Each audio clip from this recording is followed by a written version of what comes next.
The film begins with a group of friends who had to do a film project for college. However, the issue was that they didn't have a topic that was unique and could take their project to the next level, incorporating both mystery and intrigue.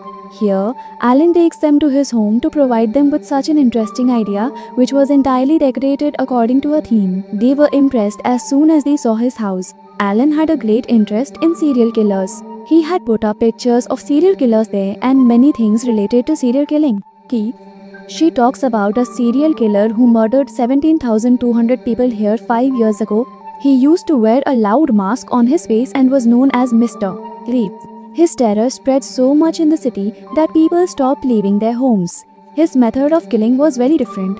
He would first kidnap his victim. After blaming them, he would take them to his farm and murder them there in the manner he preferred. He broadcasted all this live on an old TV, but she tells everyone that she is also part of a group that they call it a cult, and it was through this group that I found out.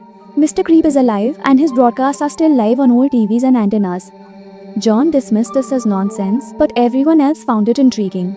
Even if it was just a story, the topic was fascinating. If they made a film about it, it would be a guaranteed hit. So, they got an old TV and an antenna, although they felt their efforts might be in vain. However, they were astonished when their antenna picked up Mr. Creep's channel, and indeed, there was still a live broadcast happening. The broadcast continued. In this live show, they saw a brownie doll Mr. Creep used to leave by his victims. Even now, Mr. Creep captured a man and killed him.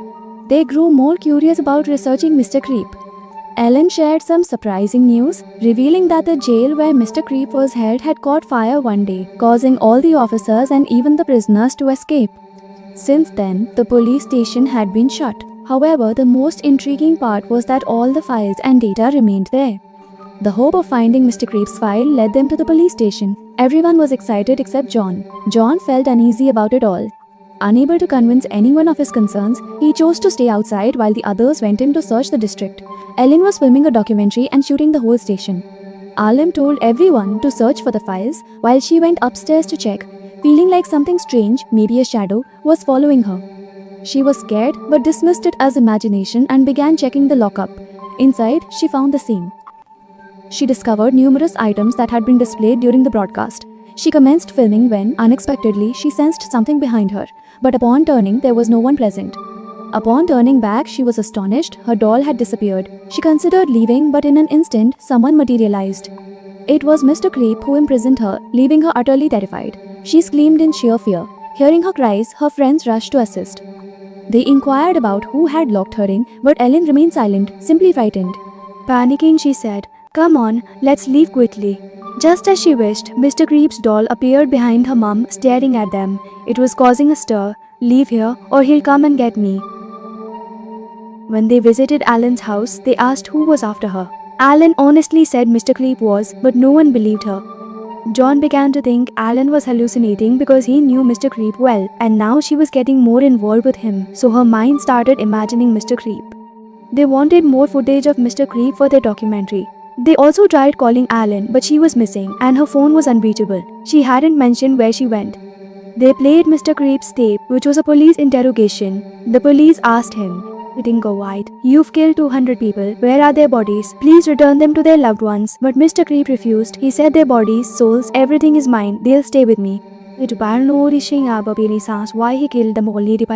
I was made to each blamed voices echo in his mind, making him do this. The police asked, "What kind of voices? Whose voices?" Mr. Creep said it's God's voice echoing in his mind. It's the same voice that tells him to kill these people. The same voice that gives him the names of those he must kill. I've been tasked with getting 200 people, and if I then kill my son, my family, and myself, I'll become the new god of this world. I've made a pact with God. The police asked if those voices still echo in your mind. Instagram said yes, and a name comes to mind, Beth. In the present, Beth is terrified hearing this, because how could Mr. Creep mention her name on a tape from 20 years ago? Suddenly the tape stops. She realizes her life is in danger. She wonders whether to seek help. Just then, among the files, she finds the name Mary. The list is found, which was as fun for Mr. Creep as it was for Alan. They decide to visit his house. On arrival and speaking to the first person, they're shocked. Mary has a positive view of a serial dealer. She tells everyone he might be a serial killer to them, but to her, he's a good person. She explains she says this because she knows about his life and who made him a devil, his own parents. They used to torture, beat and lock him in a room for weeks without water, leading him to hate humans. He was fond of a Joker's mask. He kept it, but his mum disliked the mask. They decided to burn that mask. At that time, he was wearing the mask and it melted and fused perfectly with his face, burning it, and the mask became a permanent part of his face. The doctors tried very hard to remove the mask, but when they couldn't, Mr. Tripp had to spend his entire life with it. From then on, hatred for everyone began to grow in Sam's heart, and he decided that he would become the god of this world. Since then, the voice of God started echoing in his mind, and then Mr. Clip began killing everyone. He became a serial killer. She says to them, "I am for you, eh? So, she'll help you with your documentary." And after she leaves, she says to herself what a mad woman she is for supporting a serial killer. Mary overheard these things. She came out in anger and attacked these people because they had spoken ill of Mr. Creep. She now had a knife. Before she could kill John from behind, she starts to save her, and Mary's own knife gets stuck in her body and she dies there. These people were now very frightened. They had committed a murder. They quickly got into their car. Their fear increased when they heard Mary laughing from behind. Now there was a continuous sound of someone laughing behind them. Some spirit, some entity was after Solon. They felt as if it was Mr. Creed. To find out, they called the island again because Ellen wasn't there and she knew the most about Mr. Creep. Ellen does not pick up the call, and when they go to Ellen's house, she is not there either. We are shown Ellen in a cutscene, walking through the bushes and recording everything, clearly frightened. She feels as though something ominous is following her. At Ellen's house, everyone realizes that Ellen had decided to meet Mr. Creep and had hacked into the police system to find out where Mr. Creep's live broadcast was coming from, and she had already gone there. Parth and his companions were scared and decided they would go to save Ellen. Tahan was still frightened and refused to go with them, but then on the old TV there, Ellen appeared. She was crying. It was the same channel where Mr. Cleet's videos were broadcast. They saw her crying, saying, "Please come and save me, your moon is in danger." Seeing this video, John also decided to help them, meaning he was ready to save Ellen. They began preparing to go there. She gave each of her 3 companions a camera and a whistle. So if they got separated and there was no signal, they could use the whistle to call each other. They reluctantly decided that if they saw Mr. Creep, they would just run away immediately, without any. Despite the risks, they track Mr. Creep's hideout using the system and head there. As they near the place, their car suddenly breaks down and a shadow pulls someone out of it. The shadow drags her into a farm and she's crying, clearly scared. She tries to signal the others with her whistle, but no sound comes out. Meanwhile, John and his companion hear a whistle from another direction.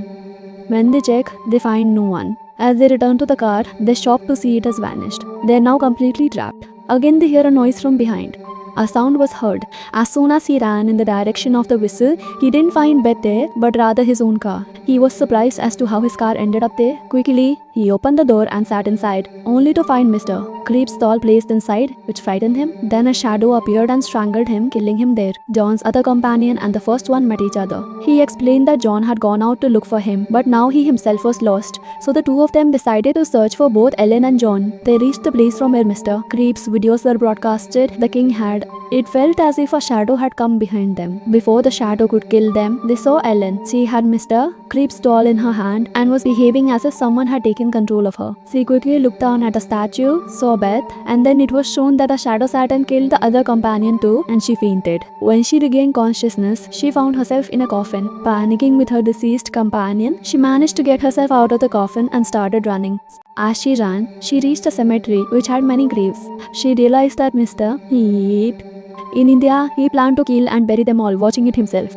She sprinted rapidly to rescue herself, and their vehicle appeared directly in front of her. She inhaled a sigh of relief, and the moment she opened the car door, Mr. Creep appeared, who seized her and ended her life there. Mr. Creep had now eliminated all 4 of them. In the film's post-credit scene, Mr. Creep's show is depicted once more, where Mr. Creep is seated with the lifeless bodies of the 4 friends arranged before him. With this scene, the film concludes.